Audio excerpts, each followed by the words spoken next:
Hello everyone, let's start with our today's another very important topic in chemistry, that is difference between isothermal process and adiabatic process. Differentiate between isothermal process and adiabatic process. So first point, in isothermal process, temperature T remains constant, that is delta T equal to 0.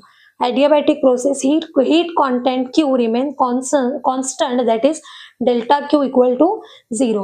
अभी जो isothermal process में जो temperature होता है वो constant होता है, तो डेल्टा टी क्या होगा, 0 होगा। लेकिन जो एडियाबैटिक प्रोसेस होता है इसमें हीट कंटेंट क्यू जो होता है वो भी कांस्टेंट होता है, इसलिए जो डेल्टा क्यू होता है वो इक्वल टू 0 होता है। Second, system is made good conductor, system is made with bad conductor. अभी जो आइसोथर्मल प्रोसेस में जो सिस्टम होता है वो गुड कंडक्टर बनाता है, और जो एडियाबैटिक प्रोसेस में जो सिस्टम होता है वो बैड कंडक्टर बनाता है। Third, the changes occur slowly, they change occur suddenly. अभी जो आइसोथर्मल में जो चेंज होता है वो स्लोली चेंजेस होते हैं, और जो एडियाबैटिक प्रोसेस में जो चेंजेस होते हैं वो सडनली रैपिडली होते हैं। Fourth, internal energy U remains constant, that is delta T equal to 0। अभी जो आइसोथर्मल प्रोसेस में जो इंटरनल एनर्जी होता है दैट इज यू, तो वो रिमेन कांस्टेंट होता है, तो डेल्टा यू इक्वल टू 0 होता है।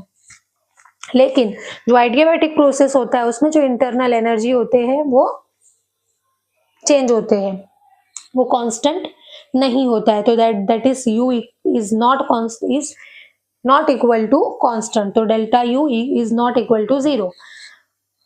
Fifth is specific heat become infinite, specific heat become 0। अभी आइसोथर्मल प्रोसेस में जो स्पेसिफिक हीट लगती है वो इन्फिनाइट होती है, लेकिन एडियाबैटिक प्रोसेस में जो स्पेसिफिक हीट होती है वो 0 होती है। अभी six, equation of isothermal changes is PV equal to constant. अभी इक्वेशन ऑफ आइसोथर्मल चेंजेस उसमें पीवी क्या होता है, कांस्टेंट होता है। और adiabatic process, equation of adiabatic process is pv delta equal to constant। अभी इक्वेशन जो है adiabatic process की वो pv delta equal to constant होती है। Next point, in isothermal processes slope of isothermal curve is dp divided by dv equal to minus bracket p divided by v bracket close।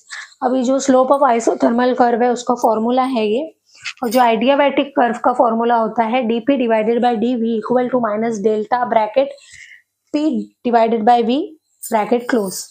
Last one is heat energy exchange between system and surrounding. अभी जो isothermal process में जो heat energy होती है वो exchange होती है system और सराउंडिंग के बीच में, और जो एडियाबैटिक प्रोसेस में जो हीट एनर्जी होती है वो